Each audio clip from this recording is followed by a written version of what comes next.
चलिए इसी के साथ आगे बढ़ते हैं हमारे नेक्स्ट परफॉर्मर की ओर, और वो है डॉक्टर सोनल मेहता। डॉक्टर सोनल जी आज हमारे साथ है, और जब भी हम कभी बात करते हैं कि जिंदगी में चैलेंजेस हो, तो वो चैलेंजेस को सॉल्व करना है या फिर उस चैलेंजेस के ऊपर जीतना ही है, तो हमें हमारा जो मनोबल है, हमारा जो माइंडसेट है, उसे स्ट्रॉन्ग करना बहुत जरूरी है। हम जब स्ट्रॉन्ग माइंडसेट की बात करेंगे तो हमारा कोई भी प्रॉब्लम ऐसा नहीं होगा जिसको हम टैकल नहीं कर सकते। मैं डॉक्टर जी को अनम्यूट करने के लिए रिक्वेस्ट कर रहा हूं। आप यस, डेफिनेटली आपकी आवाज अभी हमारे सभी ऑडियंस के पास पहुंच रही है। Madam, I welcome you to the success talk show presents open mic event के लिए, और इस इवेंट में आपका बहुत और स्वागत है।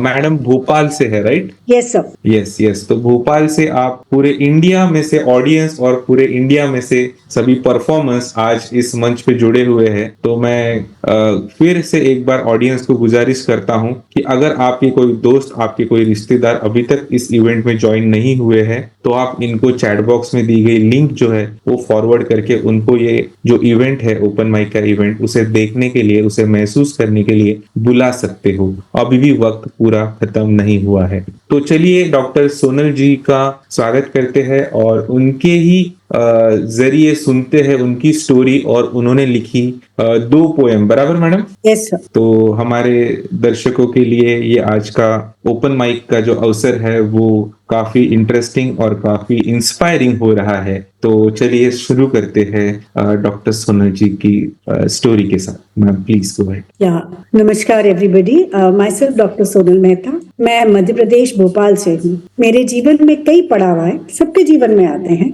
और हर पड़ाव का अपना एक अलग टेक अवे था, अलग इंस्पिरेशन थी। अभी जो लेटेस्ट पड़ाव जो चल रहा है दैट इज कैंसर, तो वो भी बहुत खूबसूरती से जीवन में आया और बस जा ही रहा है, ऐसा मुझे विश्वास है। I always keep this, I am the cancer conqueror. I am not the cancer warrior. I am not going to fight it for whole of my life. I am cancer conqueror. तो बस जैसा बीजी ने कहा था, visualisation is manifestation, तो मैं भी पूरी तरह वह मानती हूँ। And apart from that, if I have to introduce myself, I will introduce that in one word, that is water, पानी। और मुझे लिखने पढ़ने का शौक है, तो 4 लाइनें अपने लिए अपना इंट्रोडक्शन में बनाई हैं। अगर रोहन जी और आप सब लोग कहें तो मैं जरूर बताना चाहूंगी। आप सुनना चाहेंगे 4 लाइनें मेरे बारे में? Yes yes yes yes, please go ahead. वजूद मेरा है आब के मानिंद, आब इज पानी। मैंने कहा ना, मैं पानी से अपने आप को वो करती हूँ। वजूद मेरा है आब के मानिंद, जिधर मोड़ो उधर मुड़ जाता है। वो पत्थर की पेशानी पर निशान अपना छोड़ जाता है। पेशानी मतलब पत्थर पे घिस घिस के बार बार पानी डालोगे तो निशान हो जाता है। वजूद मेरा है आब के मानिंद, जिधर मोड़ो उधर मुड़ जाता है। वो पत्थर की पेशानी पर निशान अपना छोड़ जाता है। वो जब गिरता है तो झरने की तरह बुझाता है प्यास। वो जब गिरता है तो झरने की तरह बुझाता है प्यास, और उठता है तो तूफान की तरह कायनात उड़ जाता है। This is my introduction. So बहुत बढ़िया मैडम। पानी की जो आपने जो इम्पोर्टेंस दी है, एक वसीयत दी है पानी की, तो सच में अपना जिंदगी पानी जैसा ही है। हम किसके साथ जुड़ते हैं, हम क्या चीज को अपने आप में अपनाते हैं, उसी रंग के, उसी कलर के हम हो जाते हैं। तो बहुत ही बढ़िया ma'am, I really appreciate your story. आपका परफॉर्मेंस आगे कंटिन्यू रखेंगे। Sorry for interruption, but yes, ये मुझे कहना मेरे दिल से मैं खुद को रोक नहीं पाया। I really appreciate, and my all the wishes are with you. Please go ahead ma'am. या एक बार फिर से आप सबको नमस्कार। आज 75वें गणतंत्र दिवस की अमृत बेला में आप सभी का स्वागत करती हूँ। श्री राम मंदिर में श्री राम आ गए हैं। पूरे देश में दिवाली का माहौल है और सबकी आंखों में फिर से राम राज्य का सपना तैरने लगा। इसी स्वप्न से प्रेरित हो मैंने श्री राम की महिमा का अपनी भावनाओं रूपी माला में गुणगान किया। तो पहला तो मेरा ये प्रस्तुति है। दूसरा है कि गणतंत्र दिवस है। आज ही के दिन हमारा संविधान 1950 में लागू हुआ था। तो कुछ एक काव्य पाठ मैं अपने संविधान के लिए करना चाहता हूँ।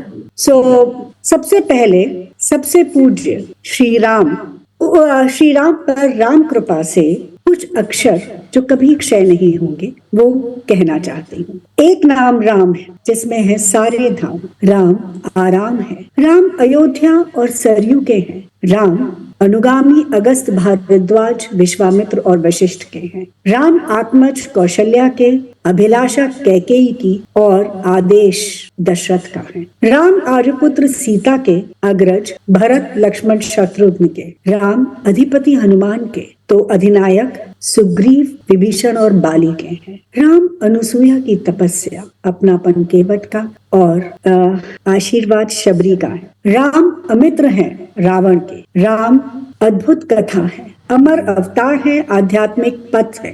राम आशा है स्वर्ग की, तो आस्था है धर्म का। राम अहिंसा है युद्ध में। राम आत्मज्ञान संतों का, अधर्म का नाश, आलोक संसार का। और राम का तो नाम ही, उनका तो आगमन ही राम राज्य है। एक नाम राम जिसमें है सारे धाम। बस यही नहीं, और भी है श्री राम। लेकिन बस इतना कह के मैं देती हूँ अपनी वाणी को विराम। मेरा दूसरी प्रस्तुति है। मैम, वो दूसरी प्रस्तुति शुरू करने के पहले बस एक ही कहना चाहते हो, जय Shri Ram. Please go ahead. आज 26 जनवरी है, गणतंत्र दिवस। हम 1950 में फिर से गणतंत्र बने। फिर से मैं इसलिए कहूंगी कि 4th century 6th century BC से 4th सेंचुरी बीसी में हम वैशाली गणपत महाजनपद था, वो वहां पे गणतंत्र था। फिर 1950 में स्वाधीनता के 3 साल बाद हमने संविधान लागू किया और वही हमारा गणतंत्र दिवस बन गया। तो बस इस संविधान के ऊपर एक कविता। भारत राष्ट्र का मुकुट हमारा अनोखा संविधान है। भारत राष्ट्र का मुकुट हमारा अनोखा संविधान है, और इसी से कायम देश की अपने आन बान और शान है। इसी से कायम देश की अपने आन बान और शान है। संविधान की प्राथमिकता हर एक इंसान है, तन मन धन से सबका यहाँ बराबर सम्मान है। भारत विकास की शक्ति बतलाता संविधान है, और राष्ट्र निर्माण में इसका बड़ा योगदान है। भारत राष्ट्र का मुकुट हमारा अनोखा संविधान है। संविधान अनुसार धर्म निरपेक्षता है यहाँ, सभी धर्मों को दिलाता यह अधिकार समान। यह है देश का आधार मूल, और राष्ट्र प्रेम सर्वोच्च कुल। यहाँ मैं कहना चाहूंगी, हमारे जो देश की फाउंडेशन है, या इनफैक्ट हमारे होने की जो फाउंडेशन है, वही संविधान है। That is constitution. इसके अलावा आप किसी भी धर्म जाति के हो, लेकिन जो एक कुल गोत्र धर्म जो सबसे बड़ा है, वो है राष्ट्र प्रेम, राष्ट्र धर्म का। फिर से बोलूंगी, संविधान अनुसार धर्म निरपेक्षता है यहाँ, सभी धर्मों को दिलाता यह अधिकार समान है। यह है देश का आधार मूल, और राष्ट्र प्रेम सर्वोच्च कुल।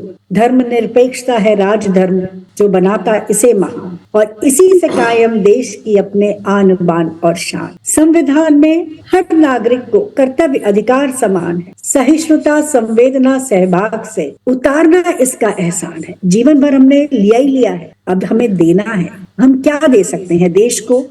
बस जो छोटी छोटी चिंगारी से हम भड़क जाते हैं ना, तो हमें थोड़ा सा सहन शक्ति लानी है, सहिष्णुता लाना, संवेदना, अपने से फेलो सिटीजन्स के प्रति संवेदना होना है, एम्पैथेटिक होना है। हमें सहभाग, एक दूसरे की मदद करना है। बस इतना ही तो हमसे देश मांगता है। संविधान में हर नागरिक को कर्तव्य अधिकार समान है। सहिष्णुता संवेदना से उतारना इसका एहसान है। समेटे है खुद में यह समता और न्याय का सदियों पुराना ज्ञान है। Don't forget that we are the oldest living civilisation. बाकी सिविलाइजेशन आई और खत्म हो गई, हम हजारों साल से वही हैं। तो जो हम न्याय और समता की बात करते हैं, वो हजारों साल से हम हमारे डीएनए में लेकर आ रहे हैं। समेटे हैं खुद में समता और न्याय पर सदियों पुराना ज्ञान है। संविधान है पूज्य, यह जीवन में एक वरदान है, और इसी से कायम देश की अपने आन बान और शान है। भारत राष्ट्र का मुकुट हमारा, भारत राष्ट्र का मुकुट हमारा अनोखा संविधान है, इसी से कायम देश की अपने आन बान और शान है। धन्यवाद आप सबका। आशा करती हूँ दोनों प्रस्तुति पसंद आई होगी। बहुत बहुत बहुत बढ़िया मैडम, बहुत बढ़िया। बिल्कुल एक हम बोल सकते हैं कि टैलेंट अगर आपके पास है तो आप तो बहुत लोगों में वैल्यू ऐड कर सकते हैं।